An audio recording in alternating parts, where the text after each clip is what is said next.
Welcome to Leadership from the Cross with Pastor Scott Thom. This broadcast is devoted to taking your ministry and life to the next level. No matter what the level you are at, let us help advance your leadership skills. Leadership from the Cross is a ministry of Cross Christian Fellowship in Albuquerque, New Mexico. And now, Pastor Scott Thom.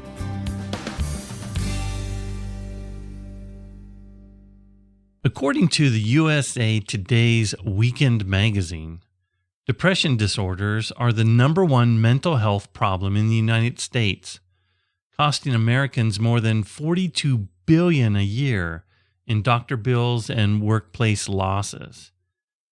You would think that Christians couldn't get discouraged. As a matter of fact, that it's almost maybe a sin to be discouraged, that a good Christian who's following the Lord, if he got discouraged, well, something's wrong with them. But that's just not the case. And it especially happens with leaders. Whether you're a parent or you're in ministry, you own a business, whatever place you're at and you're leading as a coach, you can go through times of discouragement. Matter of fact, Spurgeon had great bouts of discouragement, as did C.S. Lewis. Matter of fact, in the Bible, we have a character study on Elijah who once had a bout with discouragement and depression. This is just something that we all go through at one time or another. If you're going through this, I want to encourage you right now. This is going to bless you and help you step by step get over and conquer discouragement in your life. Not that it will never happen, but when it does, that you now have a process and understand how God works us through this to get us through depression. Here's Elijah. He had tremendous victories. He had the widow that fed him during the famine. He had a flower pot and oil bins that were self-filling, miraculously filling up. He prayed and it didn't rain for 3.5 years. On Mount Carmel, he destroyed 450 prophets of Baal and 400 prophets of Ashtoreth. Yet, he still got extremely discouraged and depressed. So let's take a look at this as we go through. We're going to see kind of the prescription that the Lord wrote for Elijah. And this is the same therapy that's going to help us. So maybe you want to follow along. In 1 Kings 19, we're going to go starting with verse 1, go through 4. And we're going to take a look at this as Elijah went through this and conquered discouragement. So 1 Kings 19, 1 through 4, it says this. It says, "And Ahab told Jezebel all that Elijah had done, also how he had executed all the prophets with the sword. Then Jezebel sent a message to Elijah saying, 'So let the gods do to me, and more also, if I do not make your life as one of them by tomorrow this time.' And when he had saw that, he arose and ran for his life, and he went to Beersheba, which belongs to Judah, and left his servant there. And he himself went a day's journey into the wilderness, and he came and sat down under a broom tree. And he prayed that he might die, and said, 'It is enough. Now, Lord, take my life, for I am no better than my fathers.'" He was totally discouraged. Here he is. He's fatigued. He's suicidal. He's not got any energy. He's used up. He thinks he's failed God. He's just like the fathers before him, the prophets that failed God. Here he thought he would be a better prophet. He had expectations of doing more for God, loves God, and then he feels like, man, I've let God down.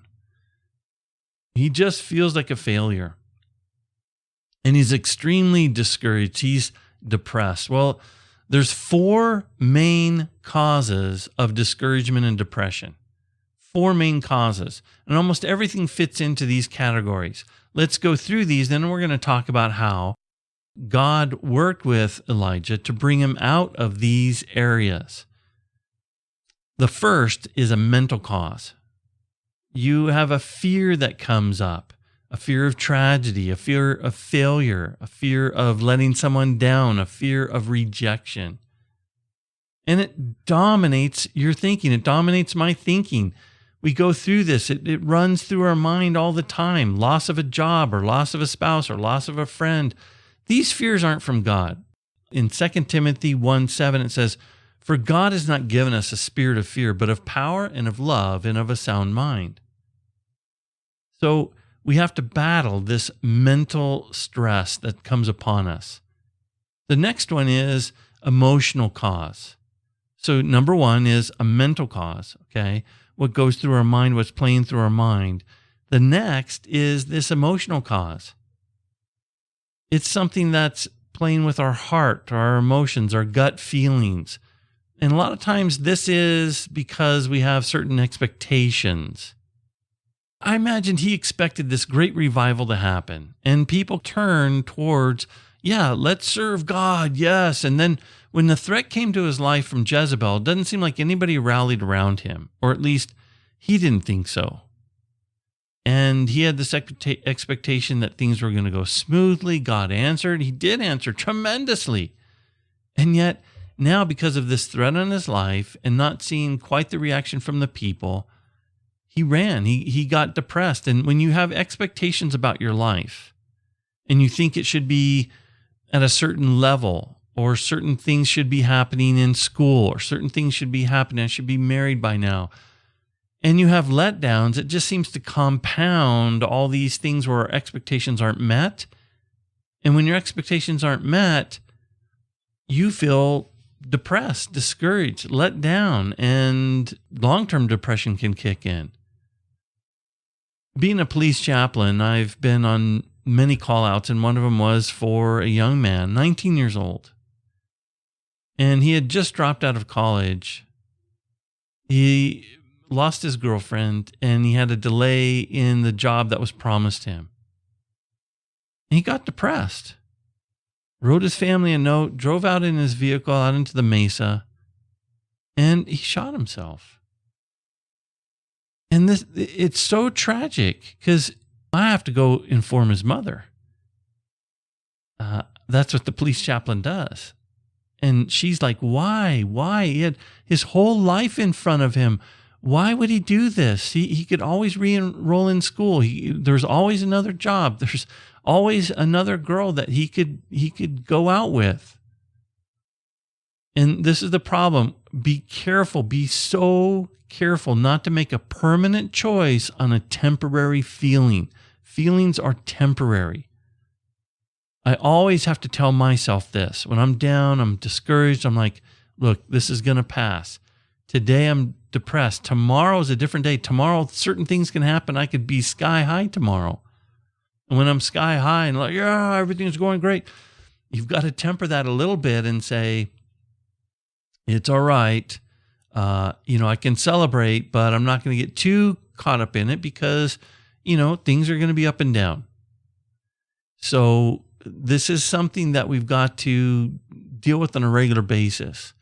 The third cause. So the first one is a mental cause. Second is emotional cause. The third is a physical cause. When you're just tired, you're run down, you're hungry.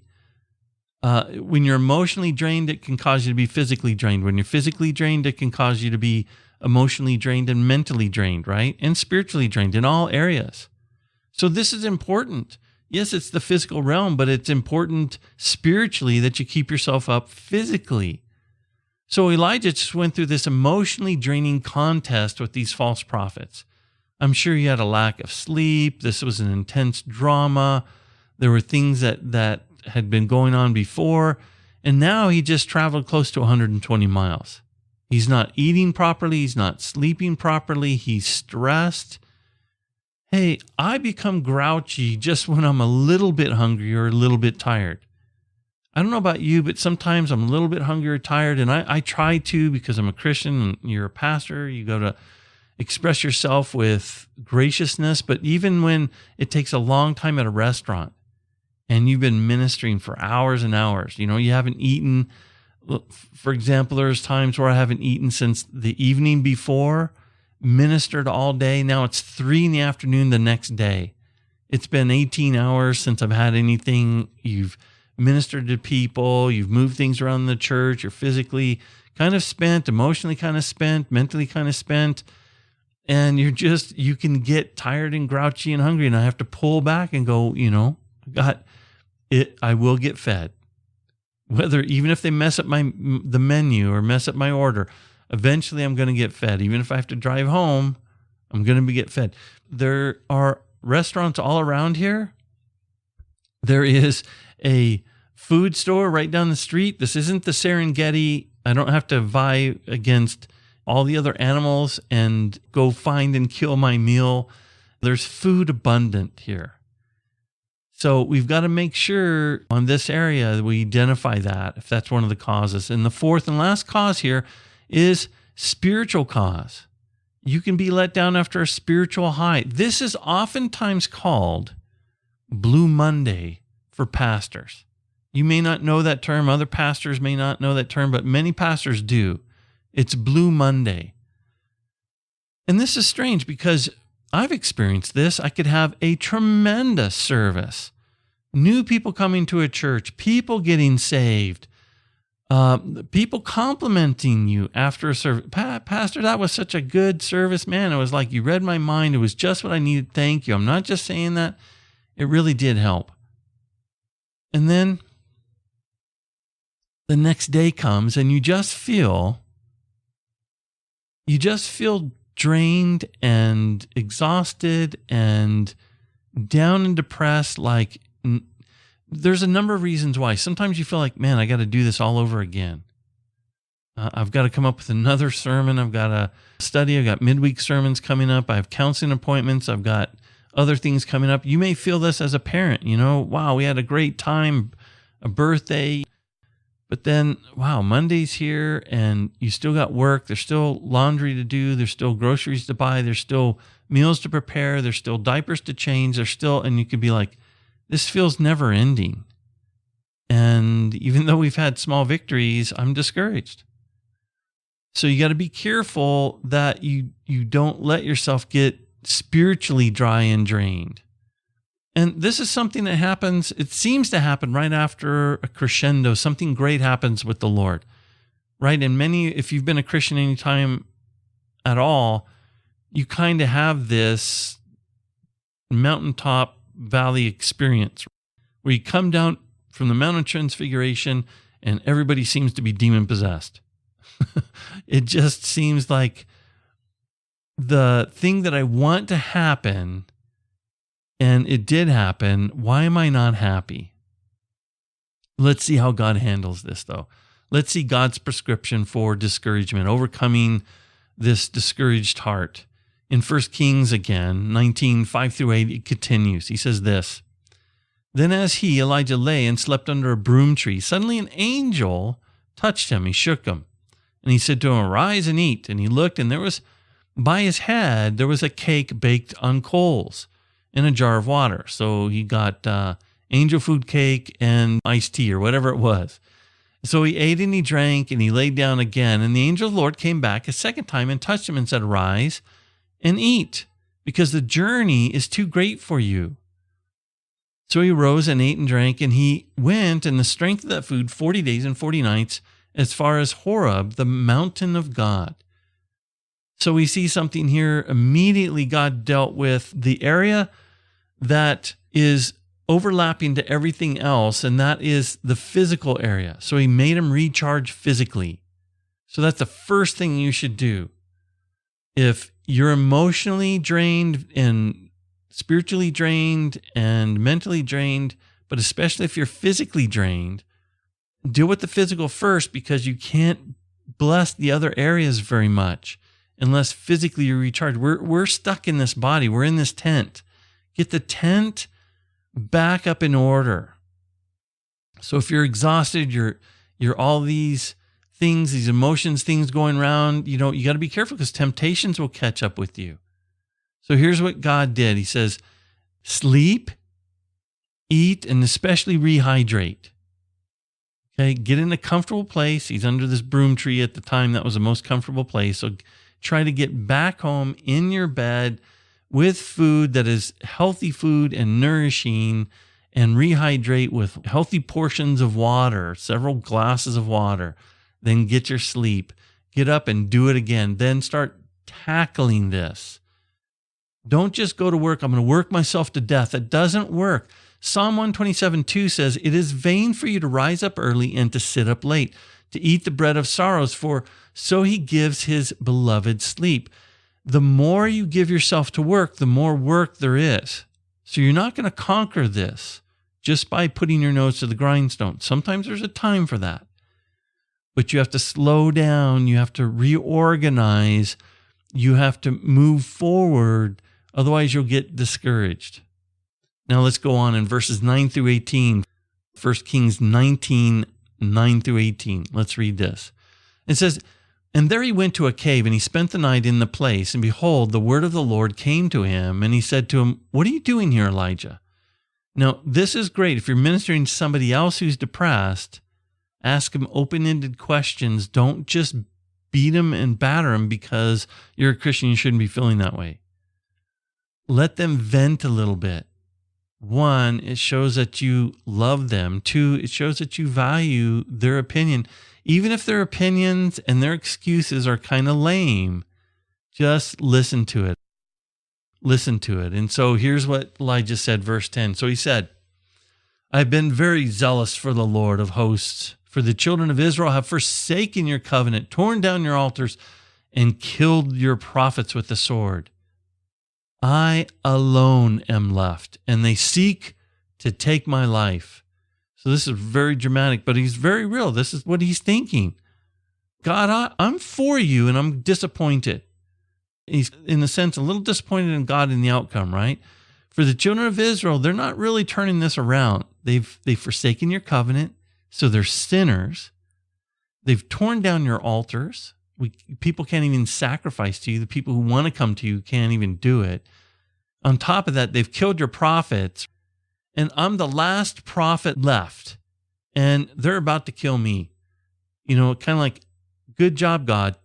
He's frustrated, right? Then God said to him, "Go out and stand on the mountain before the Lord." And behold, the Lord passed by. A great and a strong wind tore into the mountains and broke the rocks in pieces before the Lord. But the Lord was not in the wind. And after the wind, an earthquake. But the Lord was not in the earthquake. And after the earthquake, a fire. But the Lord was not in the fire. And after the fire, a still small voice. So it was, when Elijah heard it, that he wrapped his face in his mantle and went out and stood in the entrance of the cave. Suddenly, a voice came to him and said, "What are you doing here, Elijah?" Notice how God's letting him vent again. And Elijah says the same thing. And he said, "I've been very zealous for the Lord God of hosts, because the children of Israel have forsaken your covenant, torn down your altars, killed the prophets with the sword, and I alone am left. And they seek to take my life." Like, Lord, especially this last part, they seek to take my life. And the Lord said to him, "Go, return your way to the wilderness of Damascus, and when you arrive, anoint Hazael as king over Syria. Also, you shall anoint Jehu, the son of Nimshi, as king over Israel, and Elisha, the son of Shaphat of Abel Meloah, and you shall anoint him as prophet in your place. And it shall be that whoever escapes the sword of Hazael, Jehu will kill, and whoever escapes the sword of Jehu, Elisha will kill. Yet I have reserved 7,000 in Israel, all whose knees have not bowed to Baal, and every mouth has not kissed him." So here's something that we need to learn. Here he's talking to God. He's overreacting somewhat, but he stays there in the mountain that he was called to.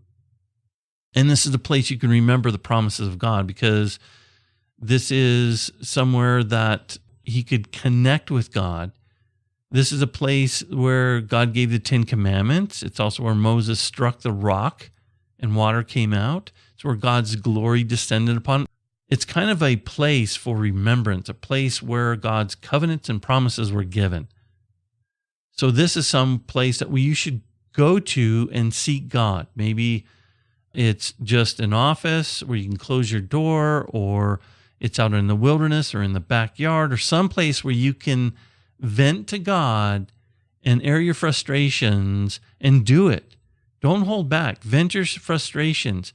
Most of the time we overreact, but when we get it out, we'll realize, man, I'm kind of blowing this out of proportion. But God can deal with it. So seek God, get alone, get away from distractions, turn off the phone, get away from the computer. Don't let email or text messages or traffic or something that's going to distract you. And here's where we begin to meditate on God and on His Word and get God's perspective. See, God didn't even address Elijah's discouragement very much. He gave him direction, and He gave him a job to do. This is one of the best things you can do, is stop focusing on yourself and go about your Father's business. Go do what you're supposed to be doing. After you've been revived physically, go minister. Go take care of business. Go do the dishes. Go minister. Go make those calls you should be making. Go do what you should be doing. Get back to work. And we just need to see things from God's perspective. His fire, His earthquake, His wind came out there. God's like, I'm really in control. You don't think it, but I have all power, and I'm not in a panic. And I don't need to rush, and neither do you. Things will work out exactly as I want. God is telling him, I've got everything in hand. That's so helpful to see that God's got everything in perspective. He's got everything in hand. We get His perspective. Nothing's scaring God. Let's move on. And appreciate the help that God sends. There was an angel that came along and helped him. Sometimes we don't focus in on that God has already helped us through a portion of this. He's going to help us through the rest of it. And we don't stop and say, well, thanks God for that check that came in the mail. Thanks God for that stranger who helped, or thanks God for setting up, things in advance with either people or funds or circumstances that really helped me through this. Water heater broke down, but we already have one sitting here. And I'm complaining and things were ruined, but part of the answer is already here. And then realize things are never as bad as they appear. My mind, maybe not your mind, but my mind goes instantly to the worst possible scenario. That's why depression and panic and anxiety can kick in. Elijah insisted twice that he's the only surviving worshiper of God. That's the worst case scenario. God, all these people, they've sinned against you, broken the covenant, they've stopped other people from coming to know you, and I'm the last one, and they're trying to kill me. I'm the only surviving worshiper of God on the face of the earth. What did God say? A little bit overstated there, Elijah, because there's 7,000 others who have not bowed the knee to Baal. They've not worshiped Baal. They've not given in to all this false worship and all this other. Matter of fact, they're pretty stout people. And Elijah probably influenced some of these people. So you don't think you are affecting people and things around you for the positive, but if you keep working at it, you can't help but reap after you've sown. So don't get discouraged. Elijah had inspired thousands, maybe 7,000 people. Don't get so discouraged just because you can't see it. It's probably happening. All right, 1 Kings 19, let's go 19 through 21. So he departed from there and found Elisha the son of Shaphat, who was plowing with 12 yoke of oxen before him, and he was the 12th. Then Elijah passed by him and threw his mantle on him, and he left the oxen and ran after Elijah and said, please, let me kiss my father and my mother, then I will follow you. And he said, go back, for what have I done to you? Kind of like, all right, whatever. Let's see you perform. Let's see you come through. And so Elisha turned back, and he took the yoke of oxen, slaughtered them, and boiled their flesh using the oxen equipment. So he said, I'm totally in, man.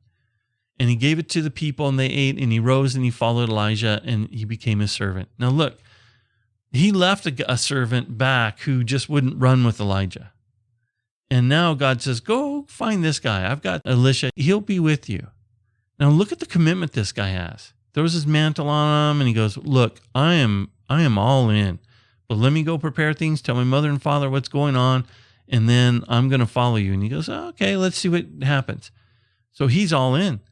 So he takes his equipment and burns it and takes the oxen and kills them. And that's your livelihood. That's like selling your house and your car and saying, I'm with you. Wherever you go, I'm there.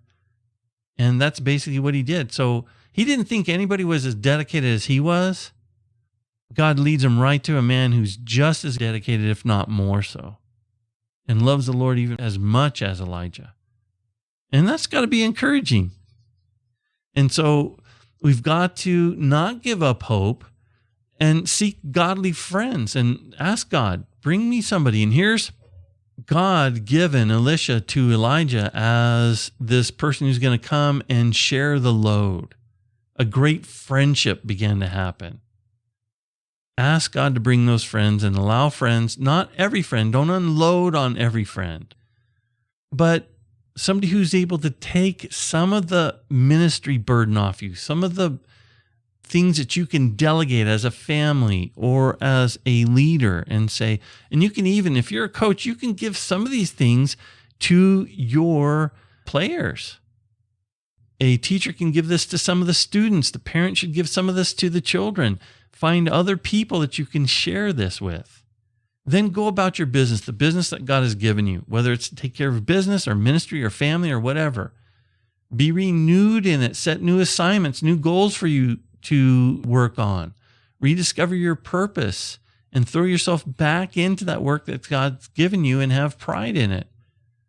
And then realize God's got a plan that you can't see, even beyond your plan. And you can make your goals, you can make those types of evaluations of your life and course corrections, which are fine. Do that. You should plan your life, but then allow God to move in and change it. And trust God has a plan no matter what you're going through. Now, Elijah was fearful that Jezebel was going to kill him, and she took an oath. Basically, she said, I've put a contract out on your head.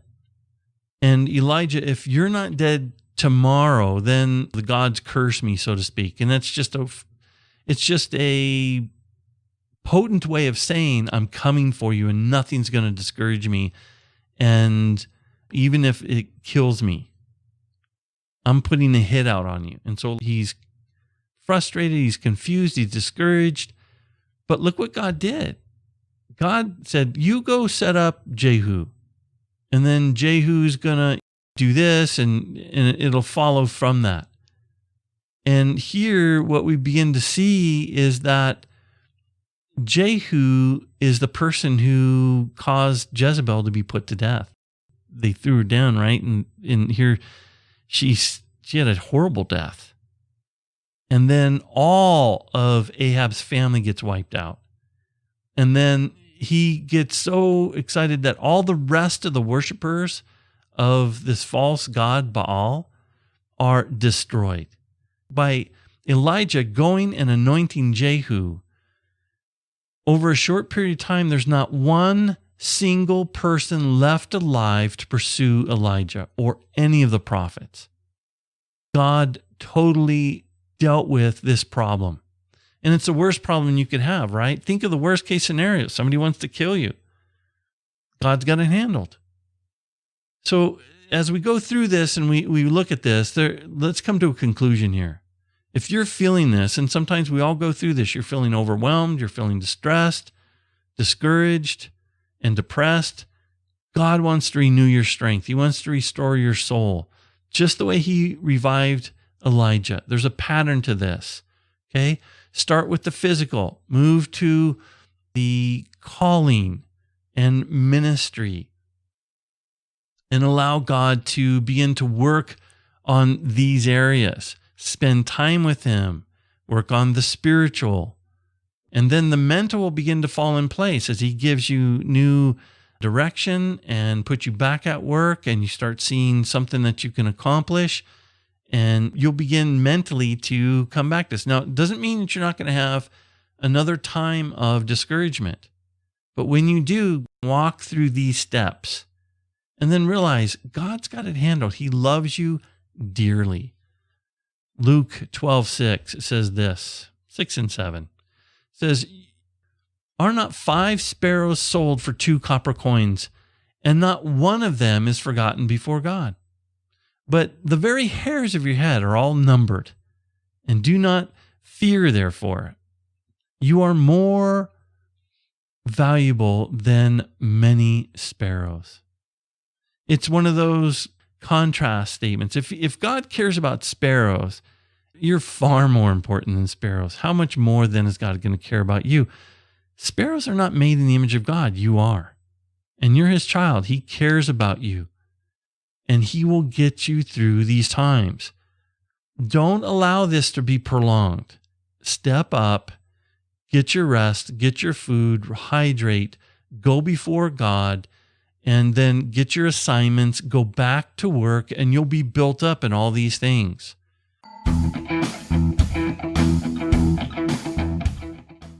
So I hope this helps you out. And we're going to deal with more of these things, emotional depression and things that happen in ministry that can get you down, and how to overcome certain areas as we go along in Leadership from the Cross. So I hope this has helped you, and use it as a resource.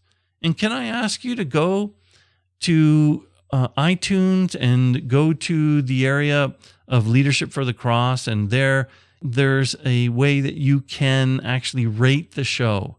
And if you will just rate it, it'll help get the word out, and other people can listen to this podcast, radio on demand, and get built up and really prepared for leadership. So until next week, blessed wishes, and this is Pastor Scott Thom. You have been listening to Leadership from the Cross with Pastor Scott Thom of Cross Christian Fellowship in Albuquerque, New Mexico. Check out Pastor Scott's ministry training school and his other radio show, No Other Doctrine, by visiting our website at crossfellowship.org. That's crossfellowship.org. Also, you can visit our Facebook page at Facebook.com/Leadership from the Cross.